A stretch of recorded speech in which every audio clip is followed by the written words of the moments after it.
खबर शामिल करते हैं सरजानी टाउन नासरीगोड से K60 न्यूज़ की reporter.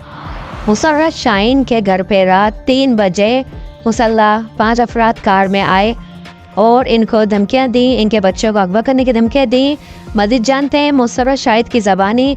SHO Sarjani, Asadullah Khan, SSP Hafeezur Rahman, मुफ्ती साहब, DIG इरफान बिलोच साहब से गुजारिश करते हैं कि इनके जो इनको हिरासा कर रहे हैं उनको जल्द से जल्द कैफियत के दांत तक पहुँचाया जाए, पकड़ा जाए। मजीद जानते हैं मुसर्रत शाहीन की ज़बानी। अस्सलाम वालेकुम, मैं मुसर्रत शाहीन। मैंने जब से मीडिया ज्वाइन करी है ना, तो काफ़ी लोगों को इस बात की तकलीफ हो रही है। और रात को 3 बजे मेरे घर पे कुछ नए लोग आए हैं, 5 लोग थे। मैरून कलर की कार थी उनके पास और आके वो गेट बजा रहे थे।